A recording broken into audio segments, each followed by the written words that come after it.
প্রিয় ভাই বোনেরা, আপনি যদি ইংলিশ শিখতে চান আপনাকে আগে পাগল হতে হবে। কারণ আপনি যখনই ইংলিশ শেখার নিয়ত করবেন তখন আপনার ফ্রেন্ড সার্কেল যারা আছে তারা কিন্তু আপনাকে নিয়ে মজা করবে। আপনি যখন ইংলিশ বলতে যাবেন তাদের সামনে তারা অনেক হাসাহাসি করবে, এবং আপনি যখন কোনো একটা প্রেজেন্টেশন দিবেন তখন তারা সেইখানে কোনো রিয়েক্ট দিবে না, প্লাস সেখানে হা রিয়েক্ট দিবে, প্লাস যদি তারা দেখেও সেইখানে কিছু লিখবে না। So my dear friends, don't worry. আপনি যদি ইংলিশ শিখতে চান আগে পাগল হন, লোকে আপনাকে পাগল বলবে।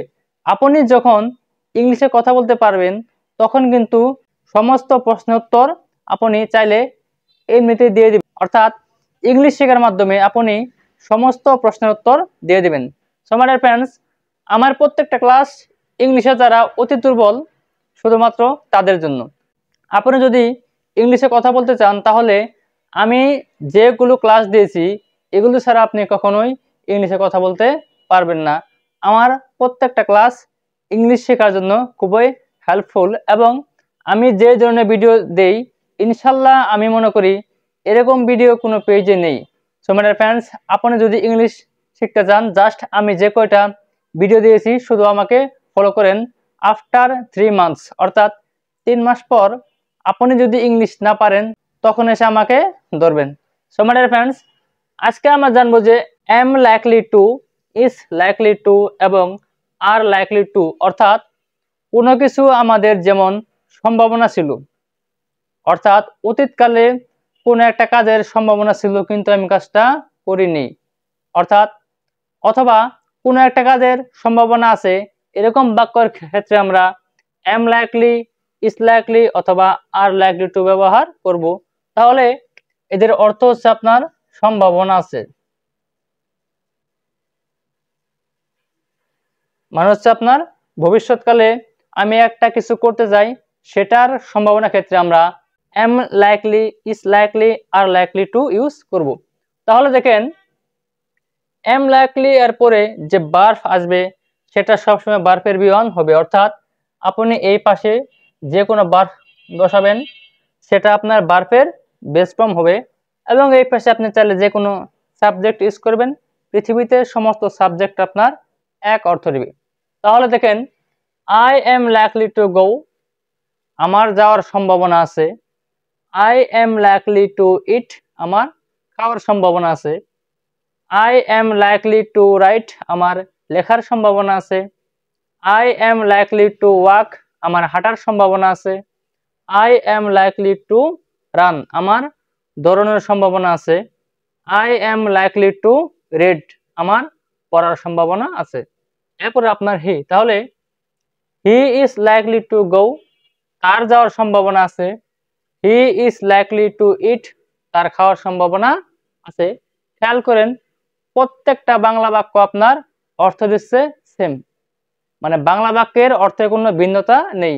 একটা বুঝলে পৃথিবীতে সমস্ত বাক্য এক, আপনি হাজার হাজার বাক্য মেক করতে পারবেন। এরপরে আপনার he is likely to walk, তার হাঁটার সম্ভাবনা আছে। He is likely to run, তার দৌড়ানোর সম্ভাবনা আছে। He is likely to read, তার পড়ার সম্ভাবনা আছে। এরপর হচ্ছে আপনার দে, তাহলে দে আর লাইকলি টু গো, তাদের যাওয়ার সম্ভাবনা আছে। দে আর লাইকলি টু ইট, তাদের খাওয়ার সম্ভাবনা আছে। They are likely to write, তাদের লেখার সম্ভাবনা আছে। They are likely to walk, তাদের হাঁটার সম্ভাবনা আছে। They are likely to run, sorry, they are likely to run, তাদের দৌড়ানোর সম্ভাবনা আছে। They are likely to read, তাদের পড়ার সম্ভাবনা আছে। এখন আপনি চাইলে এই বাক্যটাকে বড় করেন অথবা এখানে একটা সাবজেক্ট দেন। সাবজেক্ট হচ্ছে আপনার ফারহানা, একটা মেয়ের নাম বললাম, আপনি যে কারণে মিস করতে পারেন, বললাম ফারহানা। তাহলে ফারহানা পরে কিন্তু আপনার ইস হবে, এম আর হবে না। তাহলে Farhana is likely to go, Farhana যাওয়ার সম্ভাবনা আছে। Farhana is likely to eat, ফারহানার খাওয়ার সম্ভাবনা আছে। Farhana is likely to write, ফারহানার লেখার সম্ভাবনা আছে। এইখানে আপনি অন্য একটা নাম বলেন, যেমন পরিমণি। পরিমণি। তাহলে Porimoni is likely to run, পরিমণির দৌড়ানোর সম্ভাবনা আছে। Porimoni is likely to read, পরিমণির পড়ার সম্ভাবনা আছে। Porimoni is likely to marry, পরিমণির বিবাহ করার সম্ভাবনা আছে, যেহেতু তাকে শরীফুল রাজ ছেড়ে দিয়েছে। সো মাই ডিয়ার ফ্রেন্ডস, আপনারা চাইলে এইভাবে বাসায় প্র্যাকটিস করতে পারেন। এখন আপনি যদি প্রতিদিন শুধু ক্লাস দেখেন, প্র্যাকটিস না করেন ভাই, লাভ নাই। আর ইংলিশ শেখার ক্ষেত্রে আপনি প্রথমে সবাইকে ফলো করবেন না, যে কোনো একজনকে ফলো করবেন, যাতে সে যদি প্রত্যেক দিন কোনো একটা ভিডিও দেয়, আপনি যাতে সে একটা ভিডিও কভার করতে পারেন। হাজার হাজার চ্যানেল প্লাস পেজ ফলো না করে যে কোনো একজনকে ধরেন, আপনার বেসিকটা স্ট্রং করেন, দেন তারপর আপনি চাইলে আপনার এক্সপিরিয়েন্সের জন্য যে কাউকে ফলো করতে পারেন। সো মাই ডিয়ার ফ্রেন্ডস, যদি ক্লাসটা ভালো লাগে please write a comment and একটা শেয়ার দিন। আপনার একটা শেয়ারের জন্য আপনার উপকার না আসতে পারে, কিন্তু আপনি যাদেরকে শেয়ার দিবেন তাদের অনেক হেল্পে আসতে পারে। So my dear friends, thank you so much for watching my video. See you again in the next video, next part. Be safe. Assalamu alaikum.